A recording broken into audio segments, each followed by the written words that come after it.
Ya estamos grabando. Bueno, pues buenas noches, compañeros. Eh, el tema que nos convoca esta noche es la universidad en tiempos de pandemia, pero esto tiene muchas vertientes y es desde antes de la pandemia el revolú que enfrenta la UPR como sistema. Ahora mismo estamos en un paro académico y en un diálogo nacional con la UPR, que mientras estamos realizando este video, la UPR está en otra actividad virtual. A mí me gustaría utilizar esta manifestación como punto de partida para ir desglosando distintos temas que engloba esa misma manifestación. Ángel, te presento primero a los invitados. Tenemos a Ángel Rodríguez, que es el presidente de la Asociación Puertorriqueña, Asociación de Profesores, APU. Asociación Puertorriqueña de Profesores Universitarios. Eso mismo. Y entonces a Marina Rodríguez, que es la presidenta del Consejo General de Estudiantes del Recinto de Río Piedra. Así que gracias por estar aquí con nosotros en A la Clara. Saludos. Gracias a ustedes. Un placer estar aquí con ustedes. Bueno, Ángel, no sé si quieras comentarme cuáles son las exigencias y qué da paso a este paro nacional. Tras bastidores estábamos hablando y Rafa comentaba que es la primera vez que los profesores inician un paro en la universidad, así que esto sirva para empezar la conversación. Claro, y que sirva para otras posibilidades. No, claro, claro. Qué bueno que Rafa lo dice, ¿verdad? Porque eso es parte del proceso que a nosotros nos parece importante. ¿Cómo llegamos a este punto? Pues comienza previo a la pandemia. Las condiciones en la universidad, la situación de los compañeros y las compañeras docentes sin plaza, cómo las reducciones presupuestarias van dañando lo que es la universidad, van dañando lo que se supone que hagamos en la universidad y cómo las personas que trabajamos al interior de la universidad, en el caso mío hablo como docente, pero podríamos hablar también con compañeros y compañeras no docentes de los distintos sectores, cómo se van dañando sus condiciones de trabajo y cómo lo que hace la universidad va perdiendo adeptos y va perdiendo posibilidades reales de incidir en el país como proyecto político en función de lo que ha pasado con las reducciones presupuestarias. Una reducción que está ligada a la prioridad que tiene el pago de la deuda, que metieron a la universidad dentro de ese proceso y la universidad ha sido la más afectada. Esto se magnifica, se incrementa toda esta situación en el medio de la pandemia. Y en el medio de la pandemia, nuestras condiciones de trabajo se modifican de manera increíble. Lo que estamos haciendo, tenemos que empezar a tratar de hacer cosas nuevas. Algunos de nosotros, a mí, en el caso mío por lo menos, a mí me gustan las clases presenciales, a mí me gusta el proceso de la interacción con mis estudiantes, cómo vamos a discutir. Yo puedo tener un plan estructurado de lo que voy a hacer en una clase y eso se modifica a partir de una interacción que vamos a tener en el salón de clase. Y eso es parte fundamental de lo que es el proceso de enseñanza para mí y yo sé que para otras compañeras y otros compañeros también. Esto se modifica de manera garrafal en el proceso que comienza la pandemia. Pero además de eso, la administración universitaria, empezando por la Junta de Gobierno, aprovecha la pandemia para impulsar una serie de políticas que son totalmente detrimentales a lo que son las condiciones. Se intenta cambiar el sistema de retiro, a partir de la reducción de estudiantes por condiciones de pandemia, se le cambian condiciones de trabajo a compañeros docentes sin plaza, compañeras docentes sin plaza, se reducen los contratos, se reduce la cantidad de clases, y entonces llega una gota que colma la copa, que es este proceso de migración o emulación que el compañero Tito Marín me enseñó, que no se le llamaba migración, sino que se le llamaba emulación. Honestamente, yo no soy muy diestro en esos asuntos tecnológicos, pero lo que sí me doy cuenta es que todo ese proceso de migración o emulación tiene un efecto directo sobre la comunicación con los estudiantes, sobre nuestros archivos, sobre la seguridad de lo que tenemos, a un costo millonario de más de 3 millones. Ese elemento que colma la copa nos lleva desde la Asociación de Profesores a decir, mira, algo tenemos que hacer, por lo menos tenemos que decir públicamente, llamar la atención públicamente de que algo está corriendo mal y que la comunidad universitaria no ha tenido ningún espacio. Convocamos una asamblea extraordinaria virtual, se presenta una propuesta de una paralización de labores académicas con diálogo para el diálogo nacional sobre la universidad, se enmienda a 72 horas y se aprueba de manera unánime. Y es importante lo que decía el compañero Rafa Acevedo, porque en efecto, yo llevo en la universidad desde que era estudiante y participando en movimientos estudiantiles, hasta llevo 20 años como profesor en la universidad, y es la primera vez que yo recuerde que se decreta una paralización de labores por los profesores exclusivamente. Nosotros somos expertos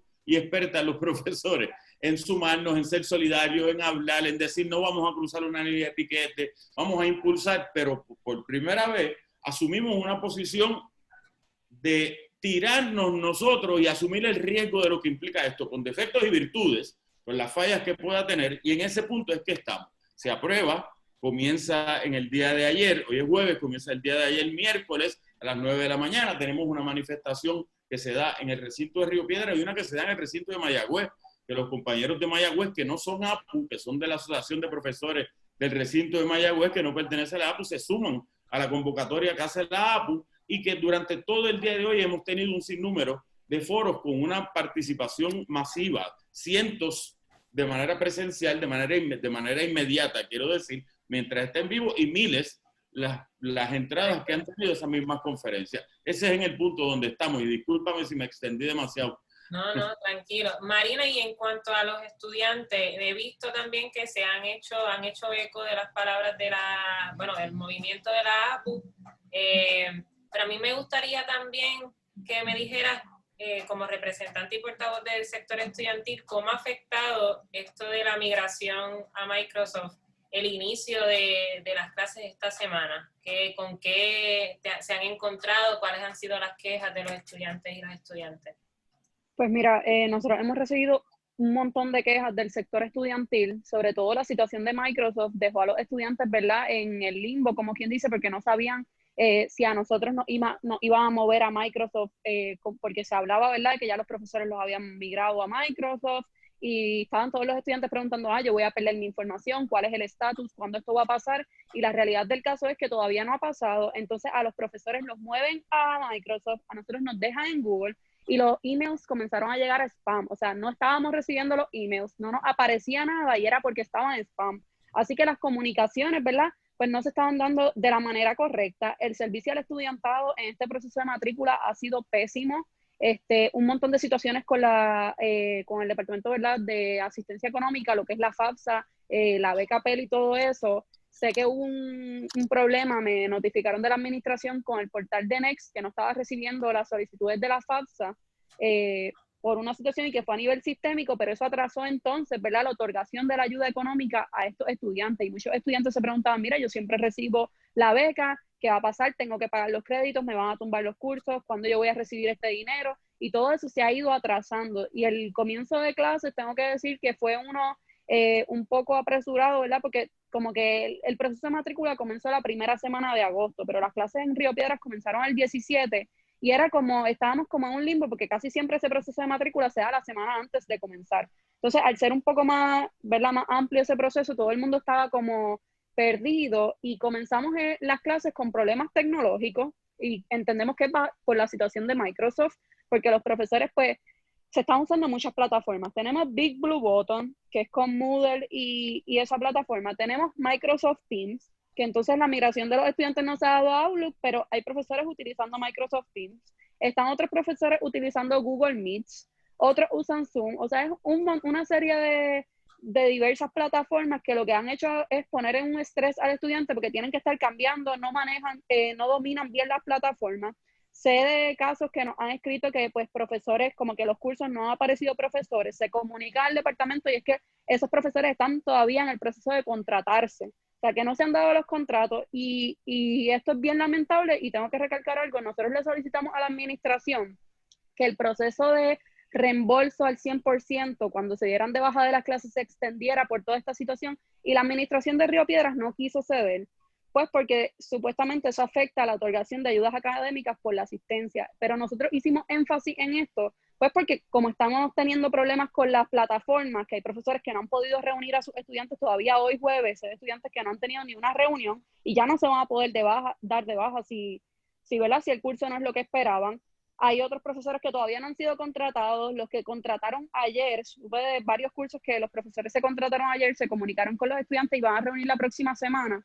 esos estudiantes tampoco se van a poder dar de baja con derecho al 100% de reembolso. Y eso tiene, ¿verdad?, en un estrés continuo al estudiantado, porque pues tras de que nosotros también estamos batallando con que las clases son en línea, y me uno a las palabras de Ángel, a nosotros también nos encanta lo que es el aprendizaje presencial, o sea, se ve que no es lo mismo el enriquecimiento y pues estamos adaptándonos a esto también. Entonces tenemos muchas plataformas que dominar, más situaciones donde los profesores, pues, ¿verdad?, no aparecen, y es por la ineficiencia de la administración. O sea, aquí el problema está siendo la ineficiencia de la administración, porque tanto los profesores como los estudiantes están dando el máximo para poder reunirse, para poder hacer las cosas que tenemos que hacer, pero pues ante una administración, ¿verdad?, que invierte donde no tiene que invertir, cuando no tiene que hacerlo, pues hoy vemos las repercusiones de esto, de las malas decisiones y la mala administración. Sí. Hay un asunto con la cantidad de plataformas que están disponibles y los estudiantes, una de las quejas que tienen es precisamente las quejas, ¿no? Las dudas razonables, ¿verdad?, que le pueden hacer a los profesores es en qué plataforma o en cuáles plataformas vamos a dar el curso, porque hay varias. Para una persona que nació en el siglo pasado, antes de la caída del muro de Berlín, que le hagan una pregunta como esa causa mucha ansiedad.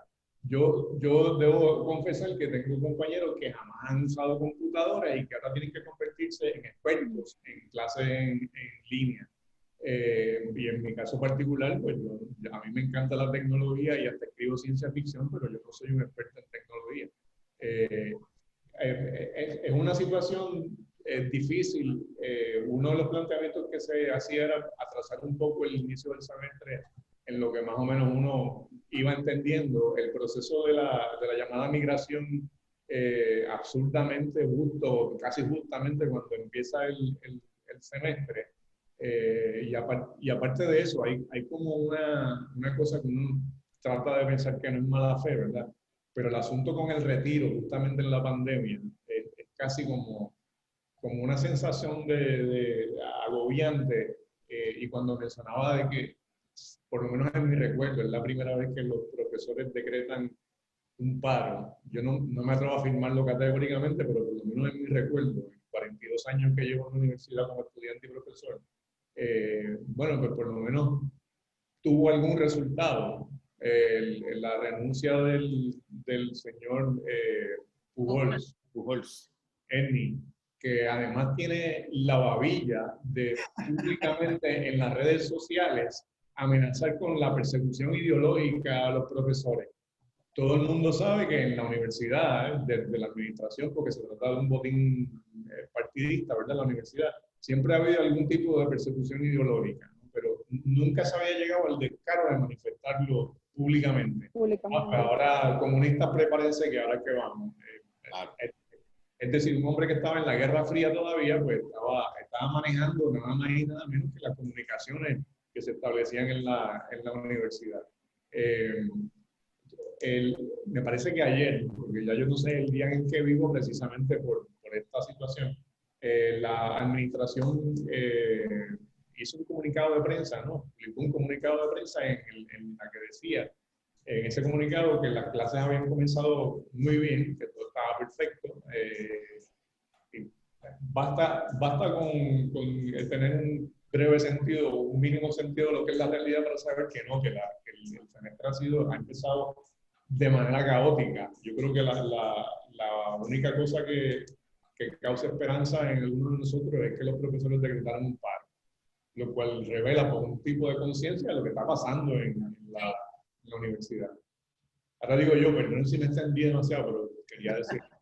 Antes de pasar a otros asuntos dentro de la misma universidad, para retomar un poco y quizás finalizar con el tema de Microsoft, a mí me intriga o se me causa duda el por qué la administración elige cambiar de plataformas y hacer un contrato, bueno, o sea, no es que me causa, vamos, cambiamos la pregunta. ¿Estaba funcionando previo a la venta o a darle el contrato a Microsoft? ¿Funcionaban las cosas dentro de la universidad? Entiéndase, la comunicación vía email, todo este tipo de interacción digital.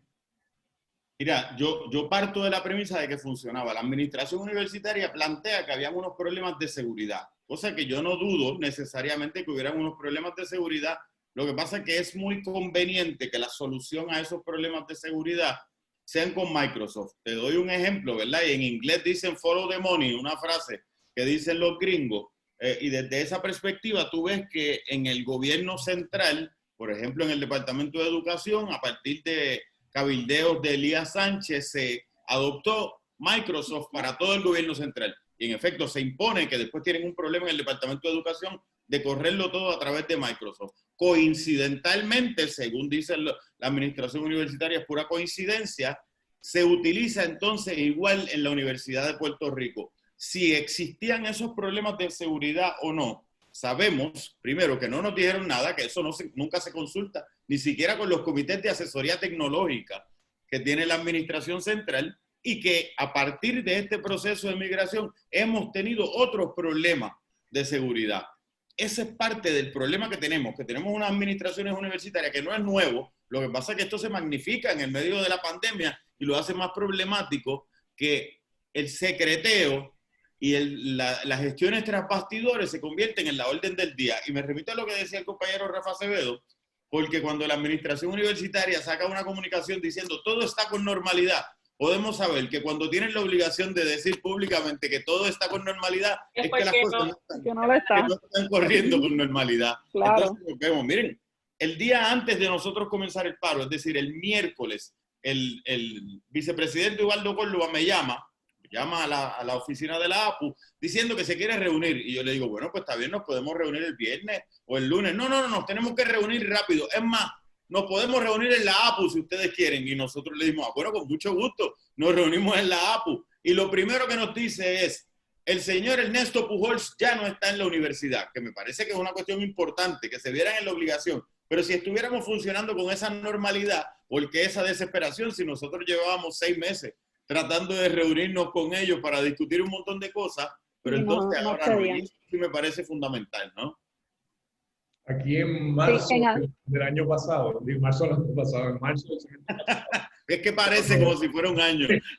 Cuando comenzó la pandemia, se le exigió a los profesores un certificado de educador en línea. Ajá. Pues cada cual hizo el esfuerzo de convertirse en un profesor certificado en línea. En 3 meses. En 3 de la meses. manera que pudo, ¿no? Sí.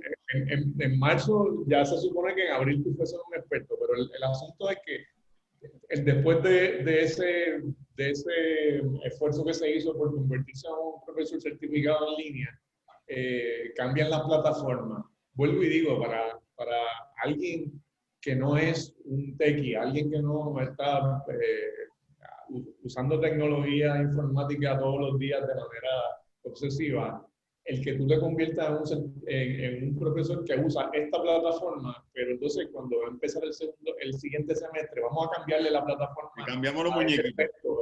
En informática.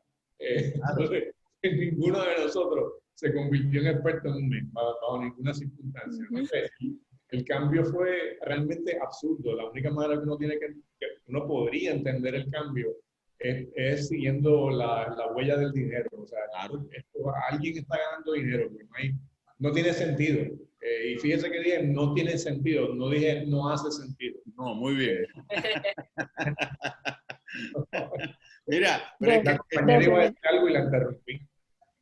¿Verdad? No, yo iba a hablar de eso mismo. Definitivamente, a mi entender, ¿verdad? Del sector estudiantil, no teníamos problemas con la plataforma de Google, o sea, no estábamos, sí habían unos problemas básicos, por ejemplo, con Big Blue Button o las conexiones, pero eso es algo que vamos a seguir enfrentando, ¿verdad? Por las situaciones de las telecomunicaciones en Puerto Rico y lo del sistema eléctrico, pero no veíamos la necesidad de movernos a Microsoft.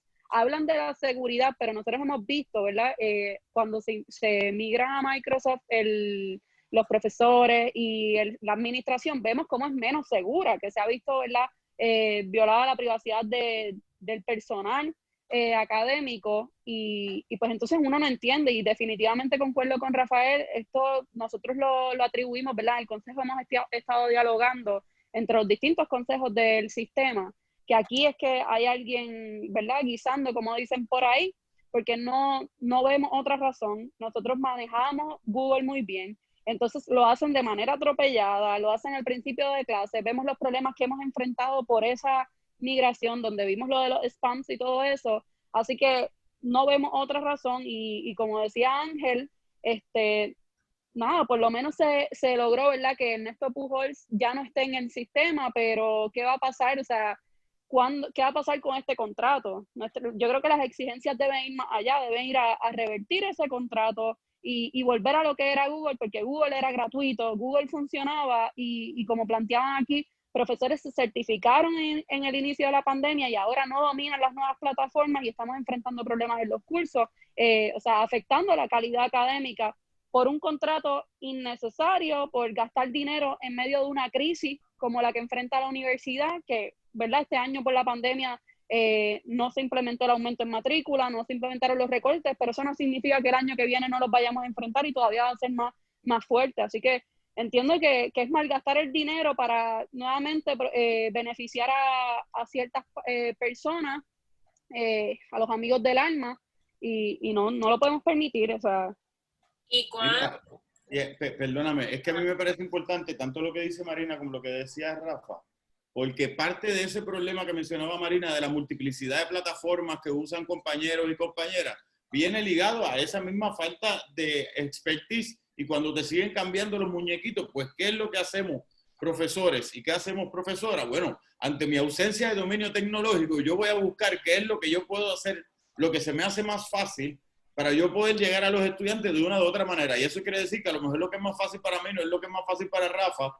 Y por tanto, Marina, que va a coger una clase con Rafa y va a coger una clase con Ángel, porque le habían dicho que quizás las clases de Rafa y de Ángel eran buenas, se está volviendo loca porque dice, no sé si las clases de ellos van a ser buenas, porque como Rafa me está hablando por Moodle y Ángel me está hablando por Google Meet, entonces no he podido manejarlo. Pero no es porque cada profesor decide, no, a mí no me importa, es que ante la ausencia de conocimiento tecnológico y el tiempo para desarrollar ese nivel de expertise que mencionaba, pues entonces deja de tener sentido. Y fíjate que igual que hizo el compañero Rafa Acevedo, dije no deja de hacer sentido, dije deja de tener sentido todo el proceso que lleva la administración universitaria. No, definitivamente eso lo hemos visto. Y por ejemplo, ayer en Río Piedras nos hicieron el acercamiento de un curso de cálculo, donde el profesor, pues, ¿verdad?, le comunicaba a los estudiantes que no los va a reunir, que simplemente la clase, pues, es leer el libro y cualquier duda, pues, hacerlo por email. Y pues, estudiantes nos escribían con quejas, pero nosotros entendemos que aquí la culpa no es del profesor, que los profesores están haciendo, ¿verdad?, lo que pueden y tal vez por no tener el dominio, por no tener los equipos necesarios, no pueden impartir la clase de otra manera. Hay profesores que se comunican por WhatsApp y el estudiante nos dice, diantre, yo estoy pagando 124 el crédito para una clase por WhatsApp, pero es que pues no hay de otra. Y el profesor está haciendo lo posible, quiere, ¿verdad?, transmitir el conocimiento, pero pues no tienen el expertise, como decían aquí, necesario de la plataforma de Microsoft, no saben qué es lo que está sucediendo, y pues la universidad no les provee nada, porque adicional a eso la universidad no le provee al profesorado ni al estudiantado acceso a internet, recursos como computadoras o una tableta tan siquiera. Así que esos son los problemas, ¿verdad?, de la mala administración. Aparecieron 3.3 millones para migrar de Google a Microsoft, pero no aparece el dinero para proveerle el equipo necesario a los profesores, a los estudiantes, y esa, ¿verdad?, es como quien dice, como dicen por ahí, la hipocresía. Claro, ¿no? En vez de que sirva para facilitar, lo que hace es implementar una nueva manera de dar clases justo en el inicio del semestre, o sea, es como descabellado. Sí, que hasta administrativamente es un disparate. Sí. Administrativamente es un disparate. O sea, que pudiéramos plantearnos que este semestre es un fracaso desde el inicio. Claro. Digamos que es experimental. Un semestre. Mira, y es importante eso del desarrollo y de los conocimientos tecnológicos. Yo me remito a lo que decía el compañero. Cualquiera de nosotros que vio cambiar el mapa del mundo y vio cómo dejó de existir la Unión Soviética, que aparecieron 1.500 países adicionales, va a tener problemas con la tecnología. Sí. Entonces, en el caso de los profesores, y específicamente de los profesores por contrato, creo que es evidente cómo se manifiesta todo esto que estamos hablando, pero a mí me gustaría, Ángel, que tú quizás contaras un poco para que quede registrado y luego las personas conozcan de primera mano, ¿verdad? De tu experiencia. ¿Cómo se le dificulta aún más a un profesor por contrato este inicio tan abrupto? ¿Cómo este inicio abrupto se le añade a otros problemas que puede tener un profesor por contrato?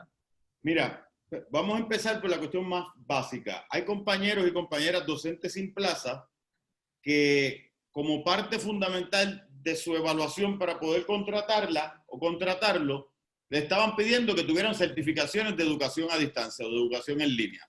Olvídate si son expertos en el área de química o en el área de biología, si han publicado 10 artículos, 15 artículos, si están en la palestra pública, han participado en las conferencias internacionales, todo eso que dentro del esquema de lo que se supone que es la universidad sea fundamental, para bien o para mal, uno puede coincidir o diferir, pues eso, ok, tienes doctorado en una universidad prestigiosa, has publicado 5 artículos en los últimos 2 años, pero todavía tú no tienes certificación de Moodle, así que vamos a evaluar si te vamos a contratar porque tú no tienes certificación de Moodle. Eso, empezamos por ahí con un problema y eso ha pasado en varios recintos. Segundo problema es que la pandemia crea una disminución en la cantidad de estudiantes. Eso es un proceso que se dio, igual que María, que crea porque hay estudiantes que no quieren estudiar en estas condiciones, porque no tienen las condiciones económicas para tener la tecnología, el internet y todo lo que implica el proceso de la pandemia, lo que quiere decir que se reduce. Y como se reduce la cantidad de estudiantes, se reduce la cantidad de secciones. Nosotros en la APU planteamos, mira, que se reduzca el cupo de los cursos que se dan a distancia, precisamente porque vemos un montón de gente que estamos aprendiendo en el proceso y tener que atender 35, 40, 45, 50 estudiantes en una tecnología que no dominamos, se nos hace más difícil. Pues reduce el cupo de las clases para que podamos manejarlo de mejor manera y además eso incide en que no se reduce la cantidad de secciones, incluso podría aumentar la cantidad de secciones y hay mayor necesidad de compañeros y compañeras que sean por contrato. Pues tampoco lo hicieron. Así que se va juntando el hambre con las ganas de comer y entonces vemos que detrás de los asuntos de la pandemia y la tecnología aprovechan para impulsar unas políticas públicas de parte de la administración universitaria que va en la reducción de personal, que va en que, pues qué bueno, ahora todo el mundo se tiene que certificar porque como llevan unos años diciendo que la universidad del futuro es la universidad en línea,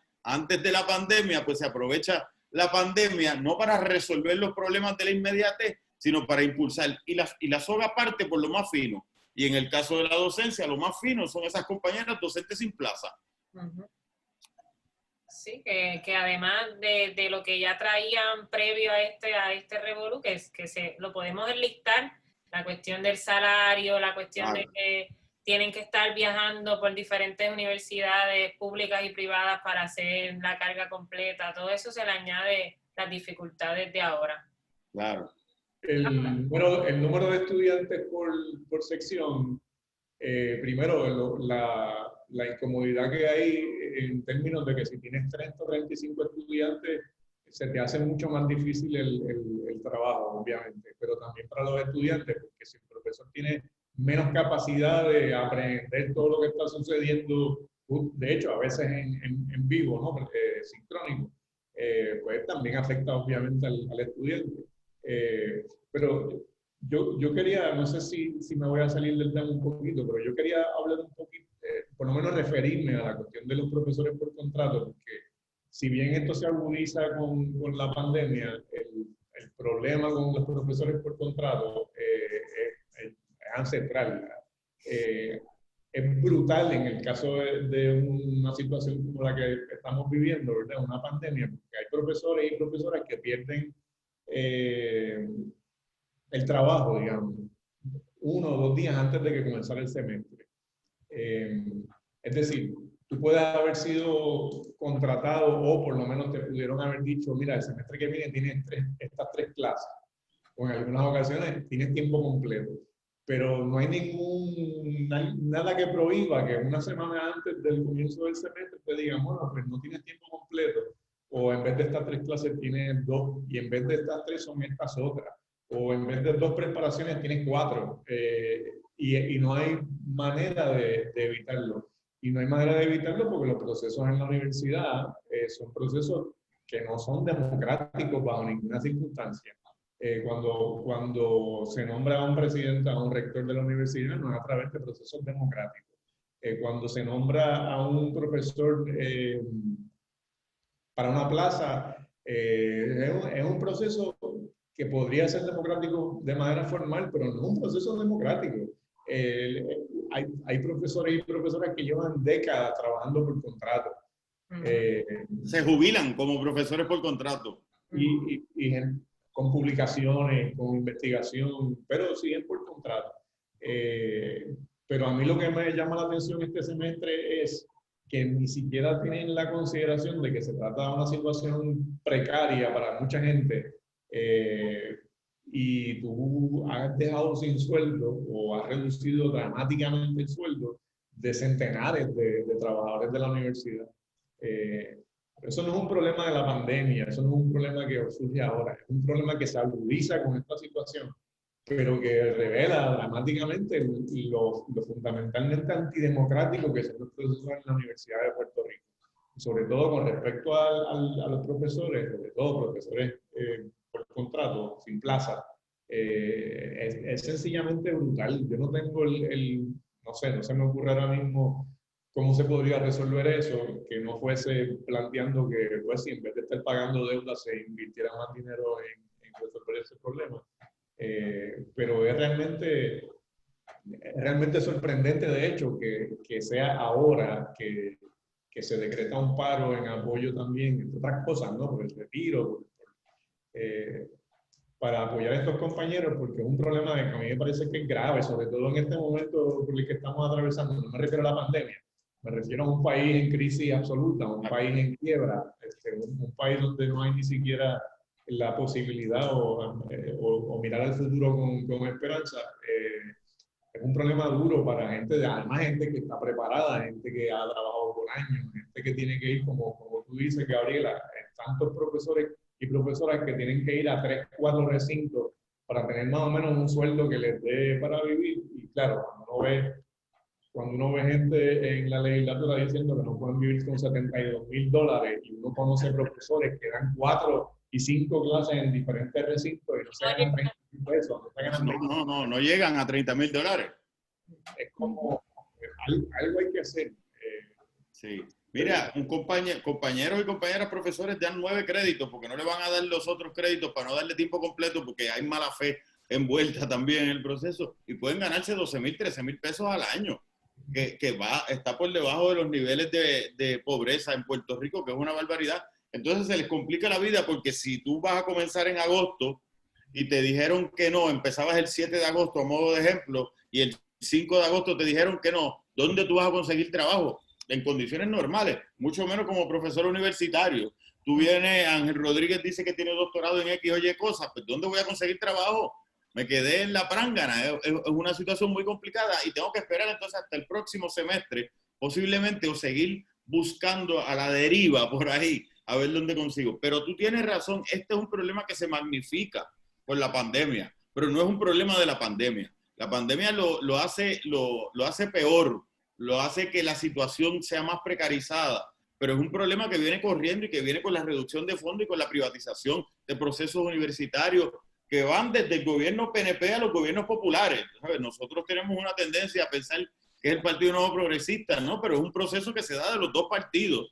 Y son los dos partidos porque son los que están en el gobierno. Y si viene otro, quizás esa política de privatización y de reducción de fondos viene por el mismo sitio. Pero eso es fundamental, ¿no? La separación, la eliminación de beneficios, ese tipo de cosas por ahí. Oye, y otra pregunta que me surge, ante este nuevo plan de educación a distancia, ¿se sabe cuánto, y esta pregunta, Marina, no sé si la puedes contestar tú, cuántos estudiantes no tienen acceso a internet o a medios, a computadoras? ¿Hay alguna estadística? No sé, bueno, aquí nunca hay estadísticas de nada, pero... No, a eso iba. No hay estadísticas, no obstante, por lo menos desde el recinto de Río Piedra salió una iniciativa de la profesora Emanuel y con estudiantes graduados que se están moviendo, ¿verdad? A través de formularios y encuestas a ver cuántos estudiantes, ¿verdad? Cuentan con con los recursos y cuántos no.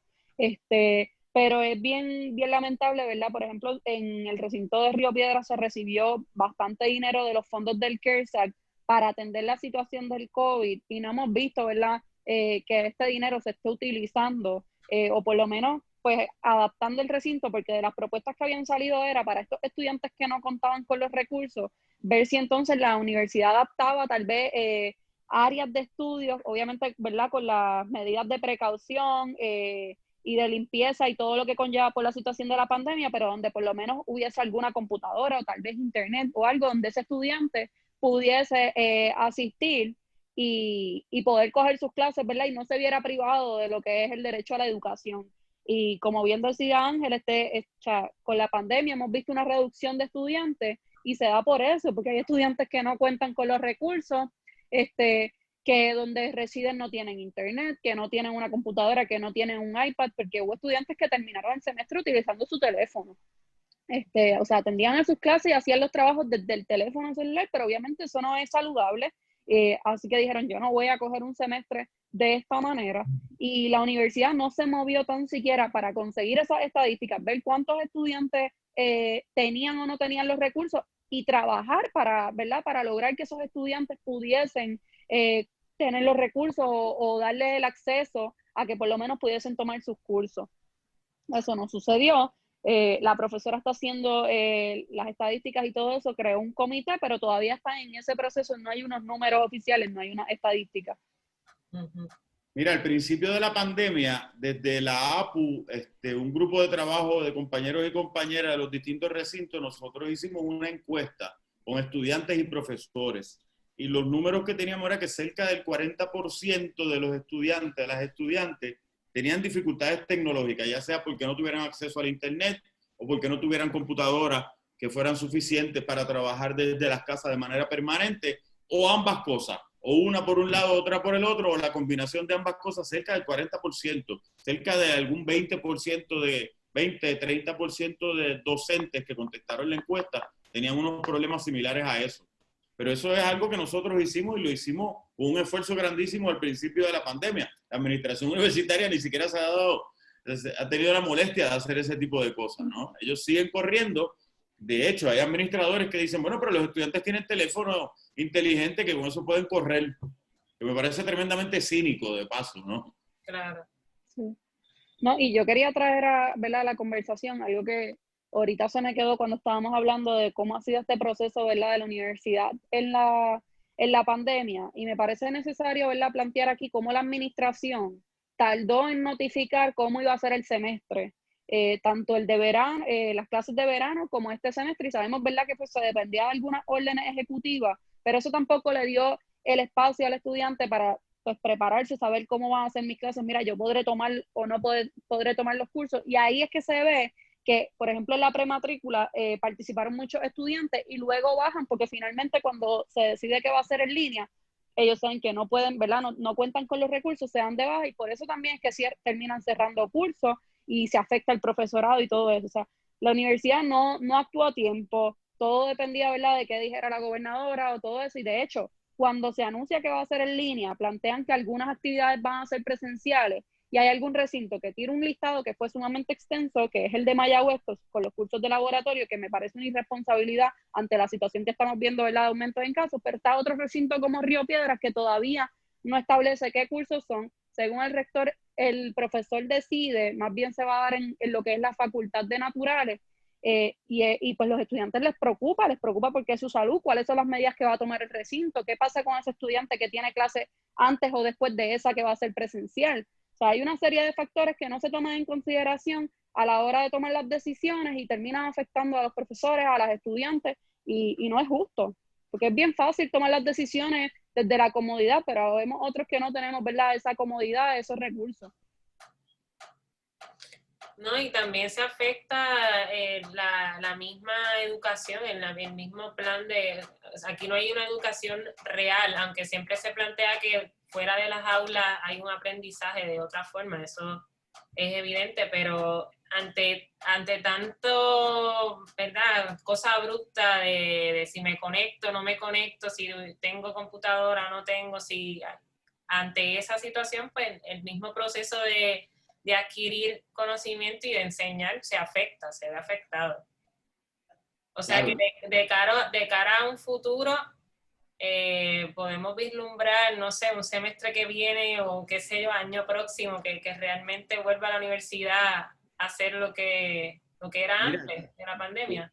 yo esperaría que sí, y me remito a eso que tú dices. Yo no tengo una defensa del salón de clase, la estructura física del salón de clase en sí misma, porque es que tiene que ser esa estructura, ¿no? El problema de todo esto es que uno no sabe para dónde va, no sabe cómo van a ser las condiciones. Cuando uno comienza a trabajar de una manera, había una canción de un cantautor que no voy a decir el nombre porque a mí no me gusta mucho, que dice, aquí no es bueno el que ayuda, sino el que no molesta.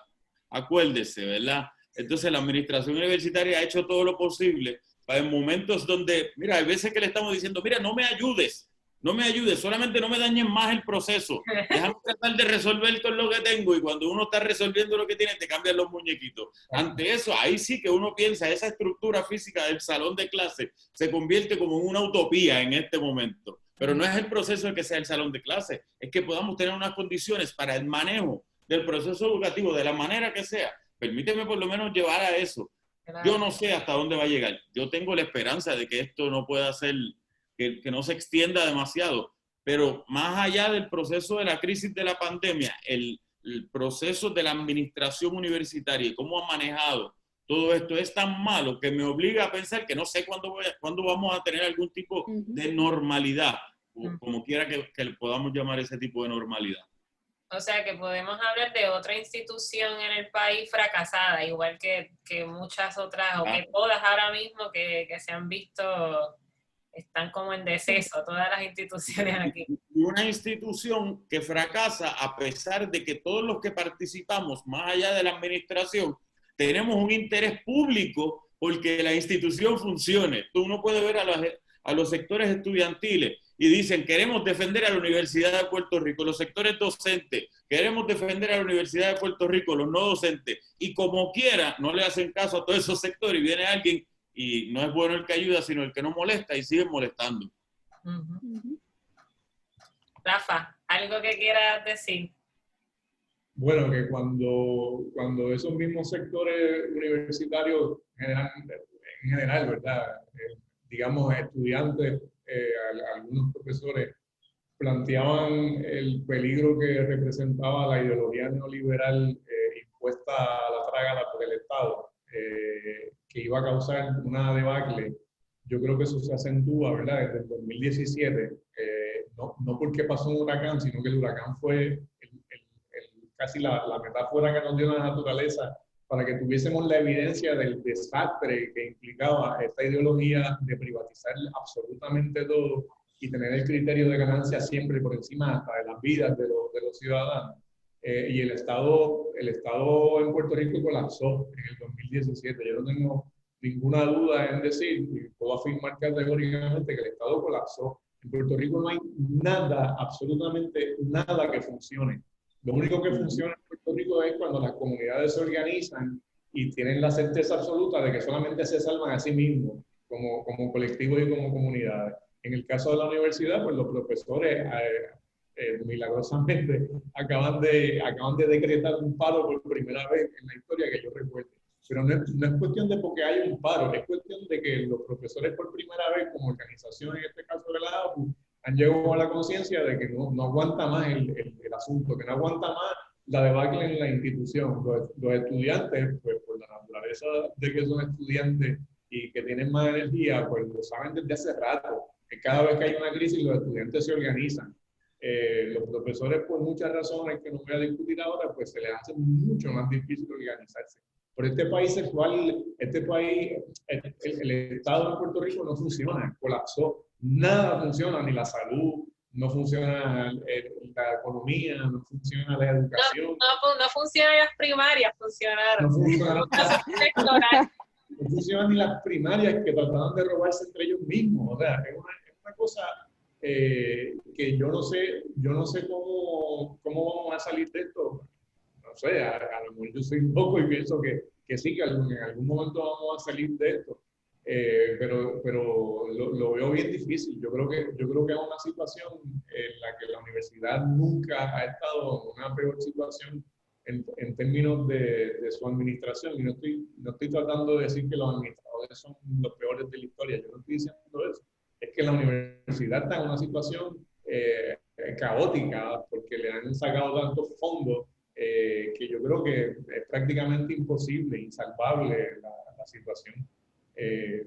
Pero no sé, porque creo que mañana va a haber un fenómeno en el Sol que va a mandar una onda electromagnética. Esto se va a formar, no, por mi madre, en serio, o el sábado. Sí. Si esto va a transformar a la humanidad para bien, o acabar. Mala mía, ¿no? Me fui en un viaje, pero es que... No, pero quizás eso es lo que nos queda, quizás eso es lo que nos queda. Yo todavía tengo esperanza, bueno, porque quizás es que eso es lo último que pierdo, cuando en el medio de todo el revuelo digo, a lo mejor todavía tenemos una, o que me maten en la lucha, o que me maten tratando, tú sabes. Oye, Ángel, hay algunas propuestas, no sé si la APU o distintos sectores de la comunidad universitaria, hay una denominada ley universitaria y hay unas propuestas para esa nueva ley. ¿Eso es cierto? Mira, sí, la reforma, el proyecto de ley de reforma universitaria surge en el 2010, en el 2017, a partir de la huelga de los estudiantes, que uno de los reclamos que se hace es un reclamo de reforma universitaria, y de ahí se crea un comité multisectorial de reforma universitaria, que participan estudiantes, participan docentes, participan no docentes y gente de distintas comunidades aledañas a los recintos universitarios. Esa gente estuvo reuniéndose como 2 años en reuniones que eran larguísimas, con un trabajo larguísimo, bien fuerte que hicieron, y logran crear un proyecto, se presenta el proyecto en el Senado y contiene un montón de cosas que va desde la cuestión presupuestaria, la gobernanza, la participación o no participación de la politiquería dentro de la universidad, es decir, una reforma universitaria verdadera. Puerto Rico se han hecho un montón de enmiendas a la ley universitaria, pero desde 1966 no se hace una reforma universitaria, y la del 66, en el 66.5 ya estaba la gente peleando porque hacía falta una reforma universitaria.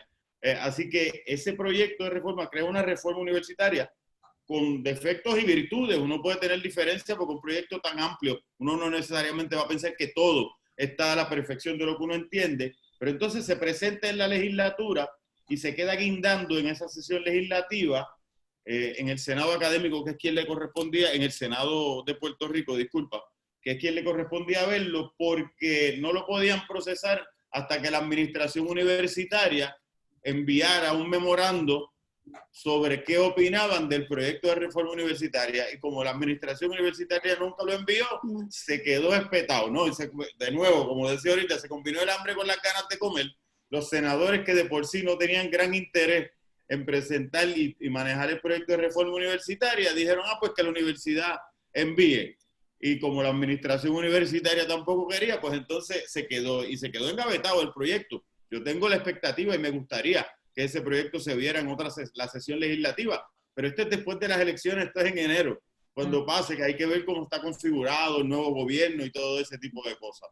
Marina, ¿tú tienes algo que aportar? Que te vi ahí con deseos. Sí, realmente lo que nosotros, el sector estudiantil, ¿verdad? No perdemos las esperanzas, como decía Ángel, esperamos, ¿verdad?, que cuando se constituya lo que va a ser el nuevo cuerpo legislativo, pues se presente el proyecto, porque obviamente esperando por la administración universitaria, que no les conviene, pues eso no iba a suceder, pero claro, los legisladores y la administración, yo me imagino, ¿verdad?, que eso estaba medio cuajado, porque a ninguno de los dos les interesaba ni les convenía, así que era como que, vamos a esperar por qué tenía que decir la administración universitaria, y la administración universitaria simplemente lo dejó ahí y no trabajó para eso, pero fue un proyecto que se trabajó, como dijo Ángel, multisectorial. O sea, ahí participaron los estudiantes y no solo era quienes pertenecían al comité. Ese comité llevaba propuestas y se llevaban a los distintos consejos generales de estudiantes, a los distintos sectores de todos los recintos, y se presentaban enmiendas, se debatía, se trabajó desde la base, desde lo que nos iba a impactar, como quien dice, esa ley universitaria, que lo que hacía era beneficiar y hacer la universidad del pueblo, hacerla accesible, hacerla lo que queremos y por lo que llevamos luchando tantos años. Yo tenía una pregunta y volviendo a lo de Microsoft al principio, ¿qué pasó con Pujols? Finalmente, o sea, ¿lo renunció?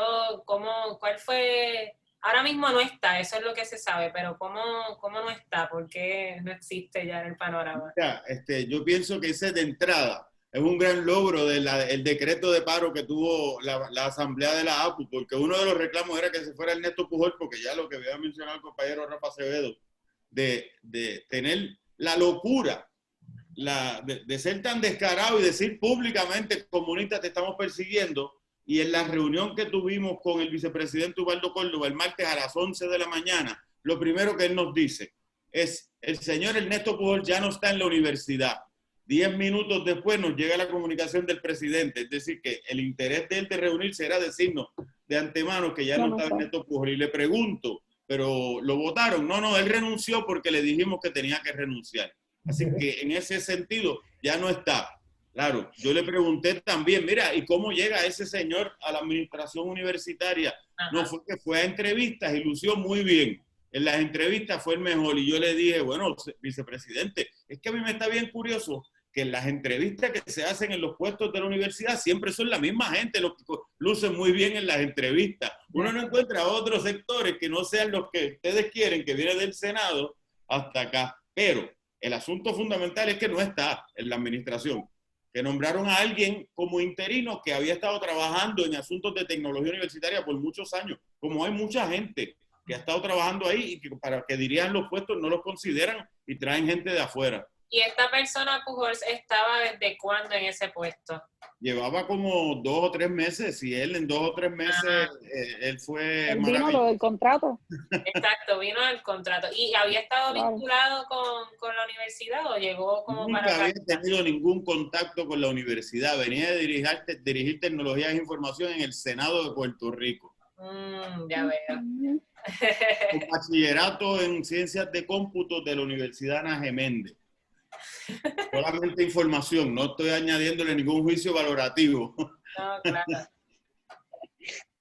Rafa, ¿quieres decir algo? Bueno, me parece que lo prioritario es la presentación y todo lo que se puede hacer con respecto a la reforma en una nueva ley universitaria. Yo, como soy abogado del diablo, tendría que decir, no estoy diciendo que a mí me parezca que es imposible, pero quiero decir que es difícil. La Universidad de Puerto Rico siempre ha sido un balón político. La Universidad de Puerto Rico es una especie de maquinaria ideológica que sirve en función, ¿verdad?, de las necesidades no de los puertorriqueños, sino de otro tipo de necesidad. Yo estaba revisando este libro, La Isla de la Simpatía de Juan Ramón, para mis clases, ¿no?, de literatura, pero hasta Juan Ramón, que es una persona noble muy sensible, partía de la premisa de que la Universidad de Puerto Rico no era otra cosa que una institución que nos hermanaba, lo cita, con la Universidad de Miami, de modo tal que entonces aquí se daba esa hermosa ideología que juntaba lo hispanoamericano, lo caribeño y lo norteamericano, ¿verdad? Entonces ese es el tipo de discurso sobre el que se funda la Universidad de Puerto Rico. Y es una universidad que responde a los intereses, no digo yo de una ideología, de partidos políticos. Ideológicamente coinciden. Sí. Claro, y entonces eso significa que todo lo que se haga en la Universidad de Puerto Rico se hace sin tener ningún tipo de conciencia de cuál es la necesidad de la comunidad universitaria, de cuál es la necesidad, digo yo, de Puerto Rico. Porque las decisiones, los nombramientos administrativos se hacen, son puestos de confianza y son la confianza que tienen los partidos políticos, que no son otra cosa que instrumentos de las corporaciones y de intereses que no tienen nada que ver con la universidad ni con el espíritu universitario.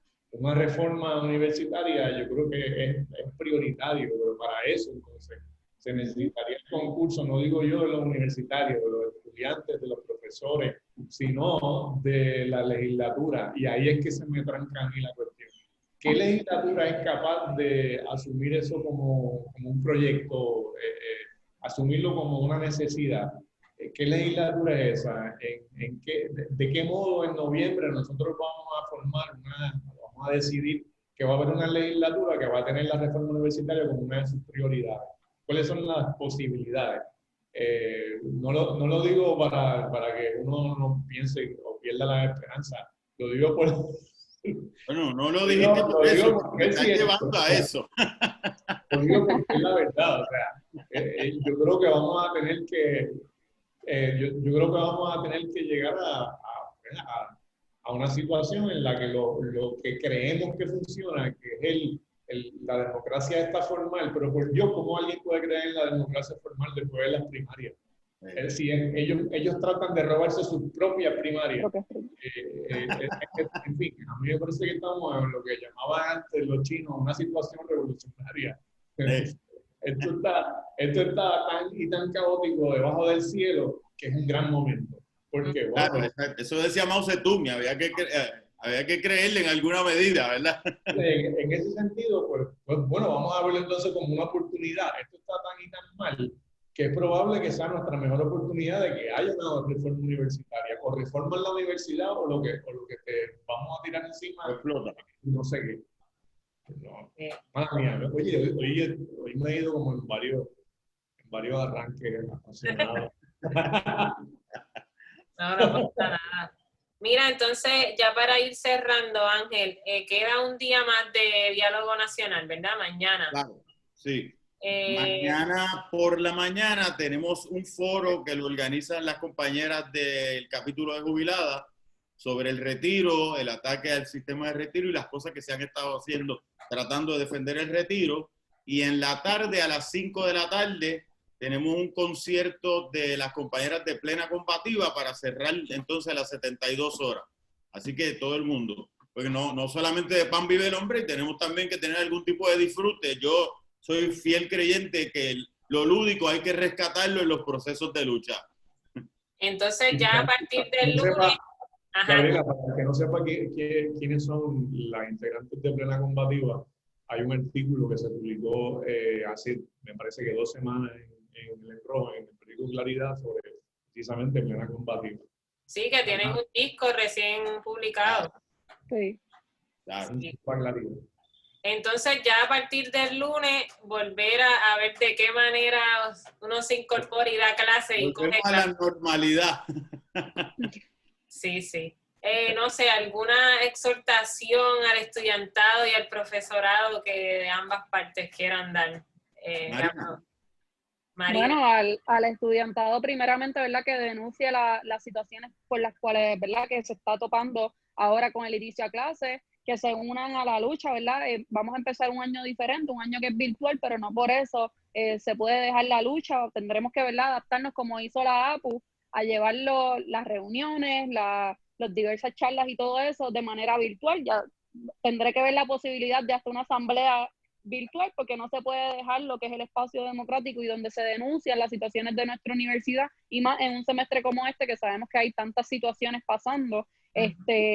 Y eso sobre todo, ¿verdad? Que desearles mucho éxito y agradecerle a los profesores por tomar la batuta, por paralizar 72 horas, porque nosotros, ¿verdad?, nos beneficiamos de esa paralización, porque estas medidas nos afectan a todos. Las situaciones de los profesores terminan afectando a los estudiantes, porque sin profesores nosotros no tenemos educación. Así que sobre todo eso, agradecerles a ustedes por el espacio. Aquí siempre estamos, ¿verdad?, a la disposición, abiertos para el diálogo y a seguir la lucha por la universidad, para ver si la logramos, ¿verdad?, seguirla defendiendo y lograr que sea pública, accesible, de calidad, o sea, que no la sigan desmantelando y que los políticos no logren su objetivo, que es privatizarla, cerrarla y hacerla cada vez más de ellos que del pueblo. Y esta universidad es para el pueblo. Muy bien. Ángel, ¿alguna otra cosita? Después de lo que dijo Marina, es bastante sencillo. La situación en la universidad está tan y tan mala que todo lo que nosotros hagamos, toda la lucha que nosotros podamos dar, inevitablemente lo que va a hacer es mejorar lo que sea un poquito. Porque no podemos empeorarla con lo que está. Yo le digo esto a los compañeros y las compañeras docentes sin plaza.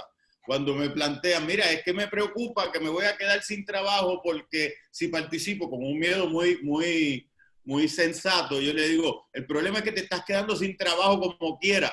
Así que, ¿qué puede pasar? Así que este proceso de lucha y esto de uno poder zumbarse y tener valentía en un momento dado, no es porque es una valentía personal, sino como colectivo, pues inevitablemente no nos puede poner en peores condiciones, porque las condiciones, al menos que llegue el rayo este que mencionaba el compañero en el fin de semana, no las vamos a empeorar. Ellos la pueden empeorar cuando pensamos que llegamos al punto más bajo, ellos le pueden añadirle un poquito más, pueden añadirle un roto a ese espacio, pero lo que nosotros hagamos inevitablemente va a mejorar, y esa es parte de lo que yo le digo a los compañeros, nos tenemos que tirar, porque no nos podemos quedar callados, no podemos sentarnos a mirar qué es lo que va a pasar por el frente, porque lo que ha estado pasando nos sigue hundiendo, a nosotros, sí, no hay nada que perder. Exacto, no hay nada que perder. Gracias a los dos porque me han llenado de esperanza. Bueno, pues seguimos y muchas gracias por estar aquí a ambos. Buenas noches. Gracias a ustedes. Buenas Nos noches. vemos. Adiós, Rafa. Vemos. Bye.